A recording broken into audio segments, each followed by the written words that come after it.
Hello, my name is Roberta H. I'm a clinical dietitian, and I'm going to take you on this journey to wellness, this roadmap to wellness for this course on nutrition. I'll start out by telling you a story. I had a girl who came into my office, and she was on this wonderful cayenne, lemonade, and maple syrup diet.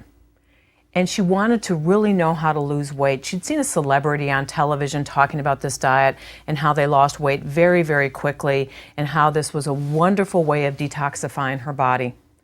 Well, she ended up losing some weight on this diet, but lo and behold, wasn't getting adequate amounts of protein, wasn't getting vitamins and minerals, and she lost mostly fluid on this diet and not really the body fat that she was attempting to lose. Well, how do I know this? Again, my name is Roberta H. I'm a clinical and registered dietitian. I work at Texas Children's Hospital in Houston as the Director of Sports Nutrition.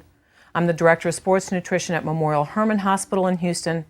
I teach a course in nutrition at Rice University, and I'm the dietitian for the Houston Texans. Been a dietitian for 30 years, and again, my job with this course is to take you on this journey to wellness. We're going to start out this journey by looking at trends and seeing what Americans are actually interested in.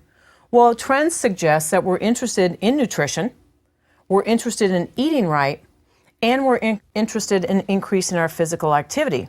But do we really do all of this? Or do we think we do all of this? Well, a recent trend study from the American Dietetic Association suggests that 43% of Americans believe that they are already eating well. Well, maybe their definition of eating well and mine are a little bit different, and again, we're going to explore that as we go through this course. 38% know that they should, but they believe there are barriers to changing their behaviors, and I think this is a really big area. We know that we're supposed to eat better, we know that we're supposed to eat more fruits and vegetables, but what are your barriers? Is your barrier time? Is your barrier family obligations? Is your work a barrier? 19% aren't interested at all in changing their behaviors, and that's always an amazing statistic to me. It's almost like saying, I'm really not interested in being well, I'm really not interested in promoting my health. Or maybe those are individuals who really do have an unexplored barrier, someplace where they haven't gotten the correct answers. Well, the United States Department of Agriculture has showed us that Americans have increased their calories by 523 calories per day since 1970. So I want you to think about that for a second. If indeed we're increasing our calories, but we're believing that we're eating right, is there a disconnect there? I think there is. I think there is a disconnect. We believe we're eating well, 43% of us, but yet we're increasing our calories by about 523 calories per day. I want you to also think about this, that if indeed we are overeating by 500 calories or so per day, lo and behold, we're going to gain weight every single year. Every single year we are going to gain weight if we're eating more calories than we need to. So again, where do those 523 additional calories come from? Well, some of it was an increase in fruits and vegetables, but not much actually, because think about this. Do fruits and vegetables have a lot of calories? Well, the answer to that is no, they don't. So a good percentage, about 50%, are coming from added fats and sugars. Okay?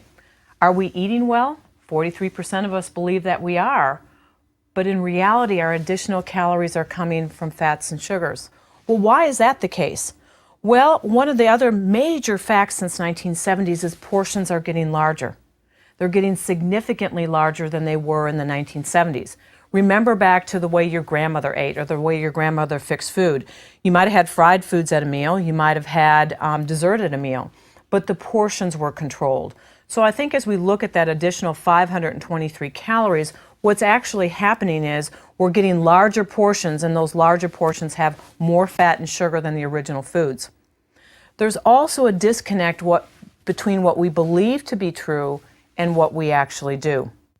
Well, this course is designed to do a few things for you. First, we're going to really work on clarifying the misconceptions around food. Should I go on a cleansing diet? What about the latest diet that I read about in a magazine? What about that product that claims I can lose weight without any work? I don't have to change my eating habits, I don't have to increase my exercise, but I'm going to lose weight. So we're going to clarify some of those misconceptions around nutrition. And we are going to replace it with science. We're going to replace it with science that you can understand and most importantly, implement in your everyday lives. So when you are bombarded with the next latest and greatest fad that's out there, when the next latest and greatest diet comes out there, you're going to look at this and say, but I know what the science says. I know the science can't justify the claim that's being made for that product, device, supplement, herb. So the science is going to rule this course. This introductory lecture explores our reasons for why we eat what we do and some of our beliefs surrounding food. Americans have a love affair with food. We all love food. So we're going to take all of this science information and continue that love affair with food. And we're going to work on undoing the confusion about nutrition. Well, where do we get our information from? Well, in an ideal world, we'd get it from our physician, our healthcare provider, our registered dietitian, but that's generally not where Americans get their information. So I bet you can think to yourself, where do I get my information? Well, this ADA trend study, the American Dietetic Association trend study, suggests since 2002, television has actually decreased in popularity from where we get our nutrition information from 72 to 63%. I think what's important about this is, yes, we're not using the television as much as we did in years past, and we also don't really believe the information. Perceived credibility of television is about 14%. I do a lot of media work in Houston. I'm a media spokesperson for the American Dietetic Association, and one of the challenges is that when you do an interview, when someone wants to interview you on television, they want you to say their sound bites. So I think the challenge is that the information oftentimes that we get on television is snippets of nutrition, something that's quick and easy, not something that's going to be necessarily factually true.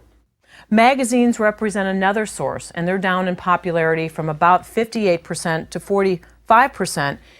And the perceived credibility of magazine nutrition information is about 25%. So it's actually greater than TV, because that includes some of the national news magazines that really do in-depth exploration on nutrition topics. So magazines have decreased in popularity. So if everything's going down, something else has to be coming up. Newspapers have suffered the most significant decline from 33% to 19%. So we all know what's happening to newspaper popularity. The newspaper that appears on your doorstep is going down in terms of just subscription. So that's really not surprising that newspapers are a little less important in our lives. This doesn't include, however, online newspaper subscriptions where you can go and read your favorite newspaper on the internet. So there's the answer. The internet has increased in popularity from 13% in 2002 to 24%. So therein lies the challenge. In this electronic age, we're going to the internet to get nutrition and information. In fact, if we're talking about adolescents, that is their number one source of nutrition information is the internet. So again, I think there's a challenge there. We're going away from traditional media outlets, and we're going to electronic media outlets, the internet. Perceived credibility is approximately 22%. So we believe the information. It is a similar percentage to magazines, but in reality, the internet has the widest variability of information.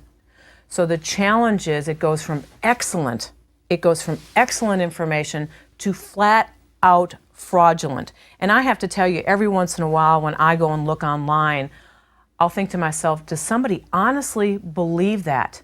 Do they believe that? Well, the perceived credibility of the information on the internet is about 22%. So my goodness, yes, there are people out there who will believe the information that is presented because we want a quick fix. We want to lose that 20 pounds for our reunion. We want to get toned. We want to get fit. We want to prevent disease. So anything that can pull us in oftentimes does. It pulls us in regardless of the credibility. So if we look at, this is where we're getting our information, we now can explore, why do we make the food choices that we do? Well, almost every single survey study out there will say that taste rules the day. Okay? In my household, my husband will say, is this good or good for me? Because if it's not good, if it doesn't taste the way he wants it to taste, it really doesn't make any difference if the nutritional value is high. Convenience. Working women. Well, I've worked for 30 years and raised 3 children, so the challenge for me always was, can I get something nutritious on the table in a very quick fashion? When my son played soccer, we oftentimes didn't get home from soccer practice till 9 o'clock at night. I have to tell you, I'm not going to be the person who's fixing dinner at 9 o'clock at night, so we did a lot of sandwiches at my house when my children were growing up. Emotions. Now, I don't want you to necessarily raise your hands at home, but I want you to think about times that you've been upset, or times that you've been sad, or times that you've been happy. Have you ever eaten more or less based on emotions? And I think we do have that emotional connection with food. Religion and culture, very, very important in terms of our food preferences and our food choices. I had a basketball player who during Ramadan, his holy fasting time, would actually fast during Ramadan as dictated by his culture. His basketball statistics got better during Ramadan because that's what made him whole. That's what completed him as a man, was his faith and his culture. So he actually scored more, had more rebounds during Ramadan with no food and no water. Well, I have to tell you, as a sports dietitian, that's probably not anything that I would ever recommend, but it worked well for him because, again, it completed the package. It made him whole. Health beliefs.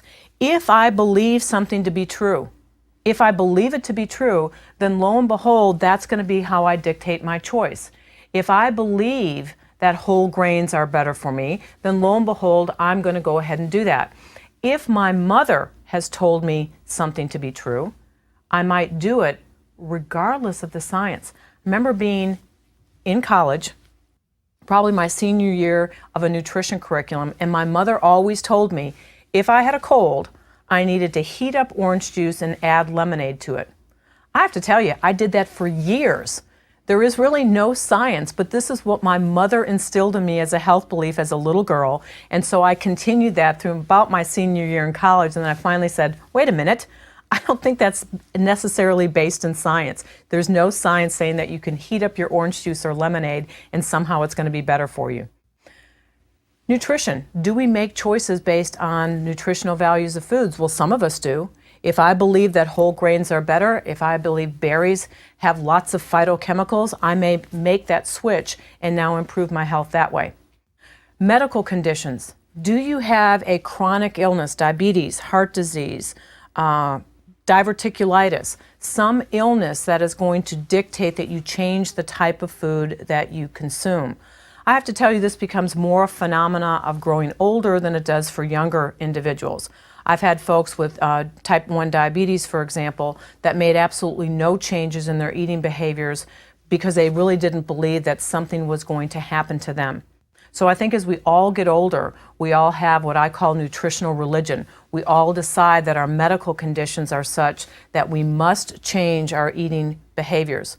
And certainly socioeconomic status, economy can make a big difference in terms of what people choose as their food sources. So if I live below the federal poverty line, I am going to participate in school lunch for my children. I am going to possibly make different choices when I go to the grocery store. The most striking one I see is individuals who, for example, won't buy fruits and vegetables because they'll say fruits and vegetables are way too expensive. Well, a solution to that would be canned. And yes, I did say canned. Canned fruits and vegetables have improved so much in the last 5 to 6 years that we can now look at them as better sources of nutrition than maybe when I was growing up.